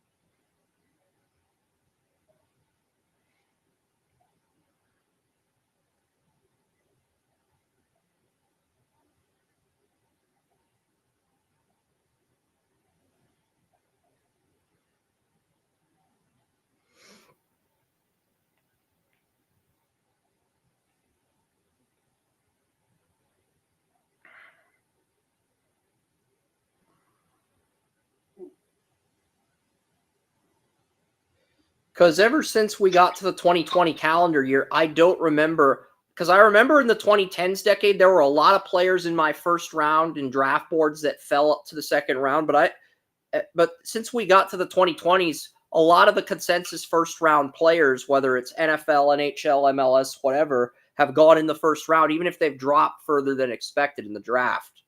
Sellers, I think, would be the first player this decade in the 2020s that had a consensus first round, top 10, top 5 grade to fall all the way out of round 1. I had a Wosu Koromoa at 17. He did fall to 47, but that's the next closest player in terms of individual rankings that had a first round grade on that fell in the 2020s decade. So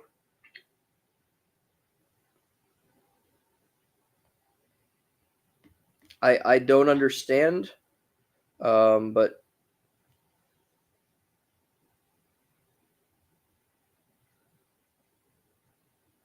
Cheyenne Sellers is officially a Valkyrie. The Valkyries social media team beat the WNBA to it. Cheyenne Sellers, Golden State Valkyries. Finally, it was a long wait for Cheyenne, but you know, she could end up being better than the Lithuanian guard that they drafted at 5. And, both of them are guards. So I think this will be a very interesting front court. And you can see her dad. I think that's her father hugging her as she steps to the podium. He's proud of his girl. And is that Becky Hammond giving Sellers a hug after she got drafted? But yeah, there's tears coming out of her eyes. She's just very happy to get picked, but surprised she fell as far as she did. But yeah, and the Valkyries get Cheyenne Sellers. She should not have fallen as far as she did, but I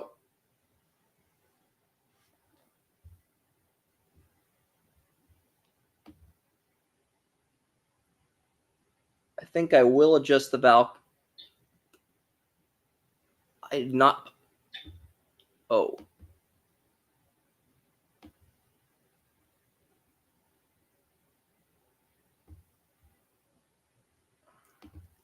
I'll bump this up to an A. I'll bump Golden State's draft grade up to an A- and mention they got Sellers in round 2. I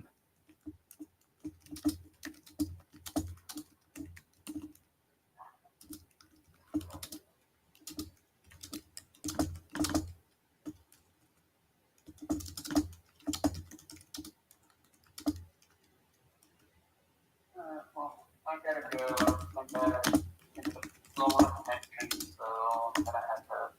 Yeah, I'm just typing just Jot and Cheyenne Sellers could be lethal down the road. All right. That was Joseph Potter. I'm Chris Ransom. I'm about to sign off myself. I'm just revising one draft grade for the Valkyries just bumped up from a B to an A- for taking Sellers this late, because now if they hit on both guards, I think they're going to hit on one, but if they hit on both, they basically have the female version of the Splash Brothers. But yeah, I'm pretty much gonna end this. I have a lot of work to do for my mock draft, and I promised a friend I'd watch a concert with them. I did. I promised a friend I'd watch a concert with them, and Joey. I know Joey stayed through the entirety of the second round last year, but it's just the appeal's just not there for me. Quinterly. Okay, Quinterly's a player I'm kind of curious to see where she ends up, in Michaela Timpson. But other than those two, there's just really isn't that appeal. And I kind of figured Joey was going to, once Sellers got picked, Joey was going to bounce. But I appreciate his input and his time. But yeah, this has been a long night, and I've got a lot of but yeah, the write-ups are up for the WNBA draft results. Are we going to see Quinterly get picked here? or are we going to see Michaela Timpson get picked? That's really all I really care about here is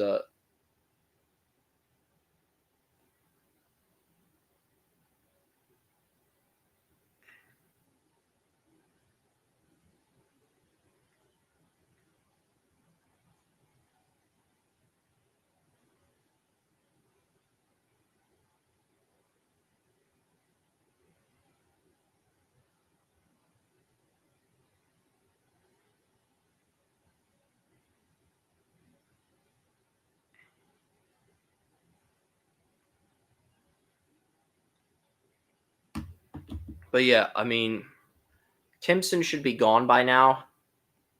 What do we got here? Do we have an actual comment in the chat room here? I just noticed this better not be somebody on Kick. This better be an actual intelligent comment.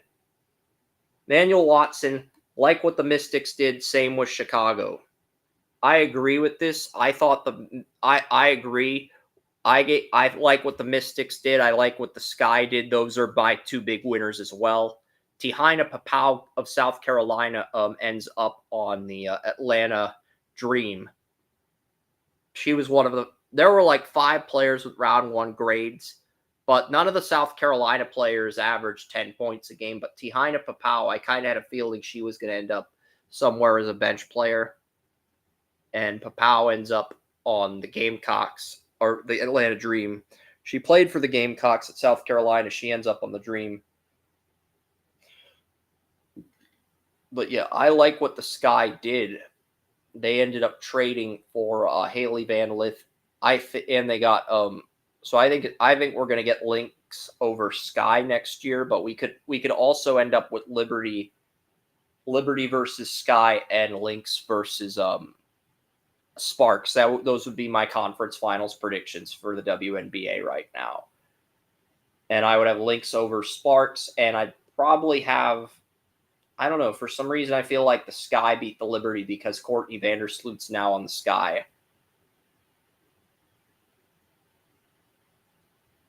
But I think those are the 4 best teams. Don't sleep on the Mystics. They've had a really good draft. They've got some nice talent. Tihaina Papau out of South Carolina with 77 viewers. But yeah, the draft grades are typed. I promised a friend I'd hang out with them. I am going to end the show on Talk Shoe, though. Thank you guys for tuning in.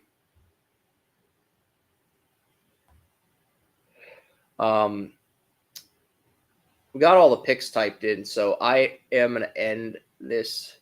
Maybe I'll stick around for when the Sparks pick, as I am genuinely curious to see if the Sparks get another talent at 21. But the interestingness, I just have a lot of work to do for the NFL draft. So I am going to prioritize that, guys, because I'm still on the early part of the 4th round of my 7-round mock. So I am going to prioritize that and bail. But this WNBA draft was a lot of fun. Make sure to like and subscribe to the Draft Utopia YouTube channel. And we'll see you guys in 10 days for the NFL draft. We'll have the Daniel Kelly interview Wednesday.